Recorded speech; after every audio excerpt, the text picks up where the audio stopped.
Hi guys! I've got a fun video for you today. I don't want to waste a whole lot of time on an intro, so let's just get to it. So you're probably wondering what kind of excitement I got for you guys. Well, I have one of your favorite kind of videos because I have a yarn and a shawl comparison for you. I'd done one of these about a year ago and I thought it was time to do another one. So this is my autumn edition, and I'm not going to clap anymore, so I apologize for that. But this is my autumn edition. What I've done is I've chosen one crochet pattern from Bagel Day Crochet.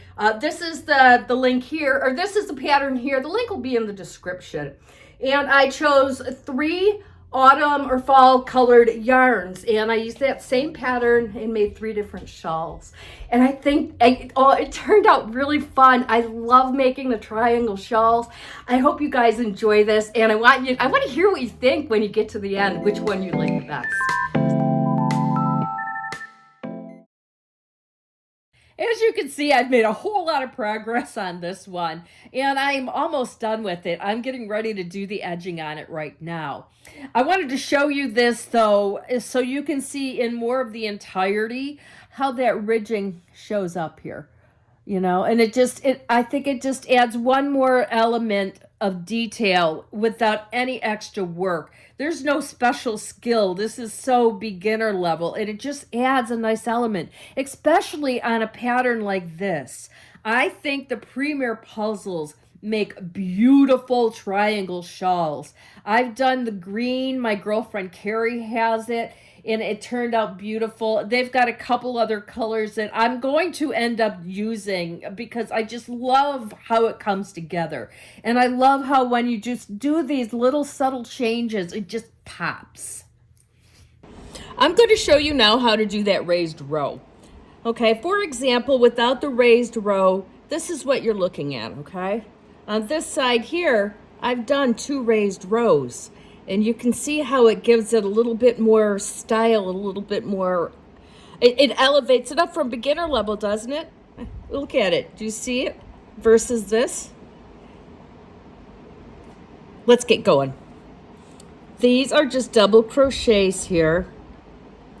Let me get myself set up here. I'm going to do a chain 3, 1, 2, 3, and turn. And what I'm going to do is I'm going to come along here and do double crochets in just half of the hook. So normally when you would do a double crochet, you would bring both of those threads on your hook here. With this one here, we're only doing half. And I'm just doing the front loop. And let me go ahead and do that across the full row here. And do one more here. Okay, so here we are on our last stitch.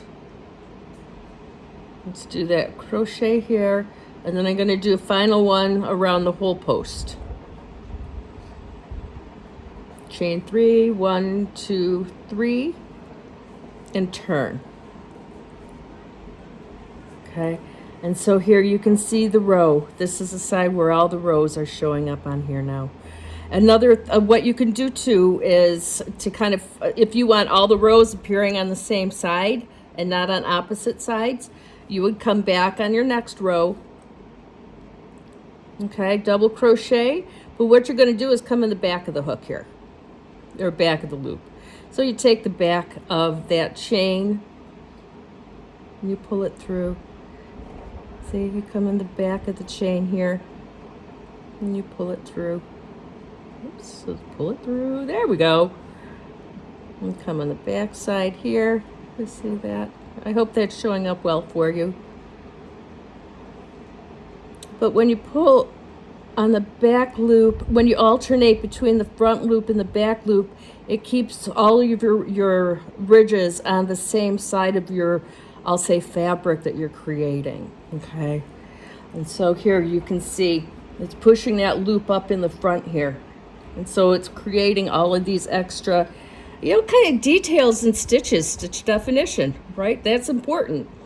And on this side here, there's no extra stitch definition. Oh my God, I feel this video is full of tongue twisters, but there we go. It's very simple. You're just splitting this. You're either crocheting in the front all the way across, or you're crocheting in the back play with it. It's really fun and it really makes a big difference.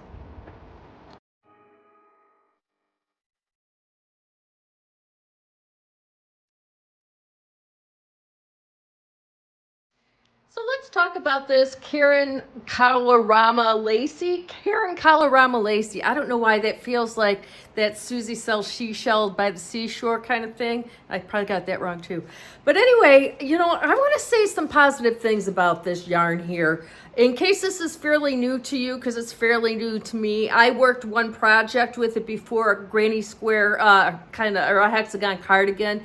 And I'll have the link in the description should you want to see that. So this is the second project that I'm using this for. And the one thing I do want to say about this is this yarn here crochets very easy. This yarn here works very nice. You know, I use an aluminum hook and it just weaves through it like effortlessly. And then when you take something that works so easily together, you know, I mean, there's no pressure in my hands when I use it. When I'm working this pattern here, I feel just this whole package that I'm showing you with this crochet I feel that the whole package that I'm showing you with this, and I'm like discovering it as I do it, is because I find these are very easy stress. You know, there's no tension on my hands making these stitches. So what I'm learning is each shawl is taking about 2 skeins or 2 cakes of yarn. As you know, it took me just over 2 with the Premier Puzzle shawl, and I've just finished the first skein or cake of this one here, and I'm getting ready to start the second one here. I do have a third if necessary, because I found when I get to the edging, that's when the third comes in handy. So, but if you're trying to reduce your stash, just make your shawl a little bit smaller, and so you don't have to lean into that third one, right? And with all of that though, I only have one cake of the Mandala here, Lion brand. I'm gonna run up to Michael's today. This is the color Groot, G-R-O-O-T. But I want to make sure that I don't run out of this, because if the other 2 yarns are taking, you know, 2 skeins or 2 cakes each, I need to have that here. And honestly, I probably will get a third one just to be safe, because I like these things big and I like to put an edging on it. So that's how I'm going to play it. If you're trying to, you know, work through your stash and you have 2, just make your triangle a little bit smaller and then use the rest of it for your edging, or find a complementary color. Anyway, these are great stash busters because it really doesn't take a whole lot of yarn. So.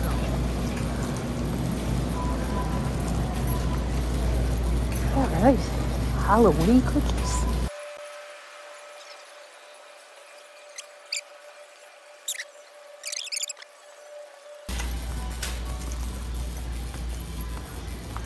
Alrighty, go look at whatever you want, Lana. I'm gonna come down here.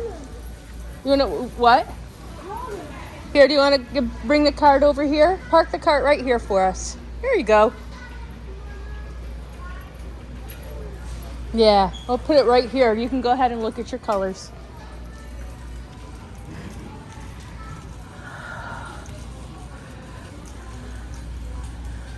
Here we go. This is my Walmart wall. I am looking for picture. Oh, do they have enough? I don't have my glasses on. All right, we got one of them here. Yep. We need 2. If I can find one more. Is this it here? No. No. Are you kidding? Well, at least I got 1 if I don't have 2. That's something, right? You guys, oh, well, you know what? I'm not going to be disappointed today. You know, they have some more colors up here, but I don't think these are the right ones. No. Let's just make sure nothing got shoved around back there. All right, all good.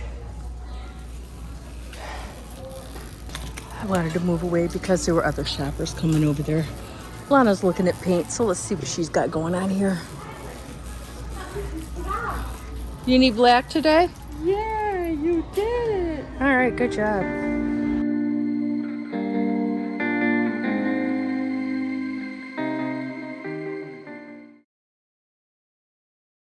I'm nearly complete with my third shawl here, and I've done one row of edging, and what I'm going to do is show you how I do a little kind of hidden pocket or opening so you can do a closure and pull the opposite end through. I don't want to show you too much yet because this isn't the reveal, but this is how I go about doing it. So if I was going to pull this through, I would look at where I wanted it to come through at, and I would go ahead and I would just take my handy dandy safety pin here, and I would just mark the spot where I want to come through. And that way, when I am crocheting the edging around, I know at this point, this is where I'm going to start that hidden opening here. Let me show you how I do that. As you can tell, we are coming up on a safety pin here. The back of my neck is over here somewhere, so the hole needs to be on this side. These are done, the first row is done in groupings of 3. So there's 3 single crochets, 3 single crochets, 3 single crochets.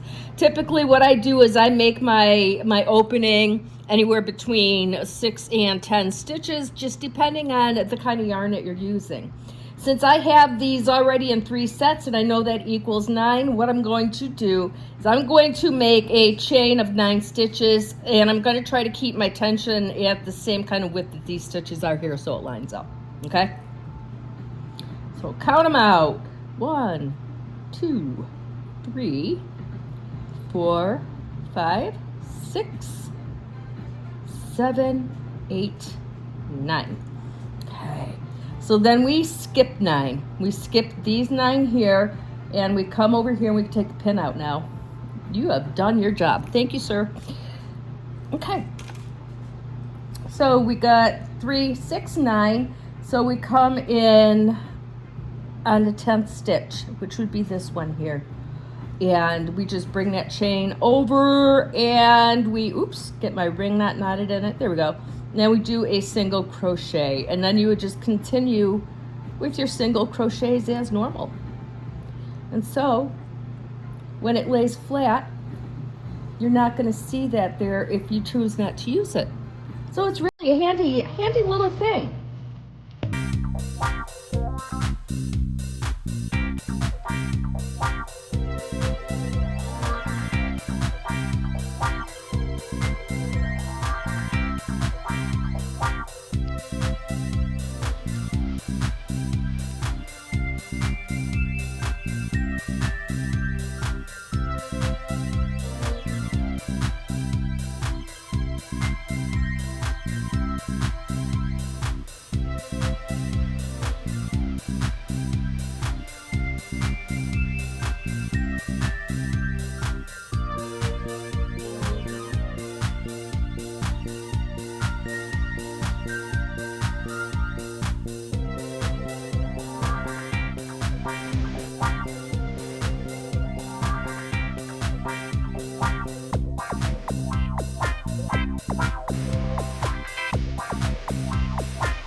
Isn't all that fun? I was recording. So here we are. What do you think? What do you think? I've always got to ask that like 5 times in a row. This was the first one that I modeled for you. This is the premier puzzle here. So this is choice number 1, right? This is choice number 2 here, right here. And we have choice number 3. Where is it? There it is. And choice number 3 here. So how do I rate these, right? Let's review these from my perspective. My least favorite, and I don't even think it's fair call necessarily, is this one. And only because what it was competing against was just tremendous competition. You know, I use the same word twice in a sentence.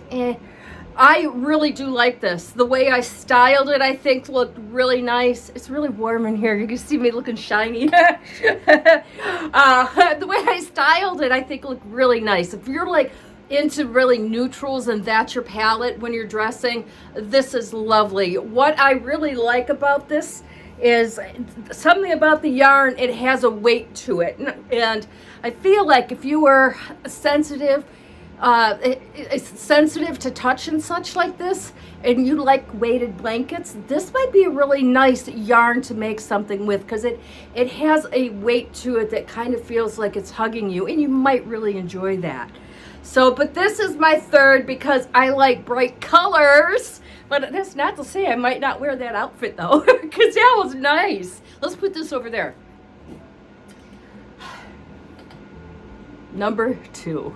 And this was a hard call, to be honest with you, because I really do like both of these. I knew this one was going to be a winner because I've made triangle shawls with these before. And, you know, it did not disappoint. These are nice, really nice, like winter shawls because, you know, the yarn softens a lot and it's cozy and warm feeling. It feels like a warm blanket. And, you know, I've gone on about how I love the variegation and everything with this. So, but this fell into second place. So, you know which one is number 1. Let's go over there. It's the ombre one. So, of course, this one's number 1, right? It just turned out beautiful. It's just stunning.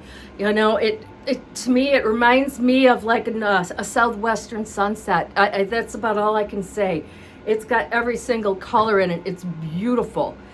So let me talk about this one for just a little bit. The other two are pretty standard. They fell together real easy. As you know, I upped my crochet hook 2 sizes on each one of those, and it's got a very lovely drape, as you can see now. This one here, I only one-upped from a 5 to a 6, figuring I'll give it a looser drape. But I don't know that I would do that again with this Mandala yarn here, because it made it very lacy and pretty and delicate, right? But the problem is, I feel like the loops are almost like too loose. Like, can you see some of these in here?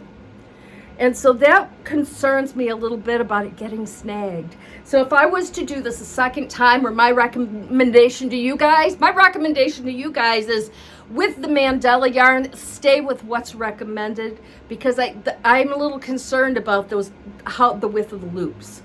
But you wouldn't know that to look at it, would you? Look at that, I matched my wall. Anyway, you guys, I hope you enjoyed this video. It was fun for me to make these 3 shawls. These are fun videos to make. Let me know in the comments what one was your favorite and why. Thank you all. I see you.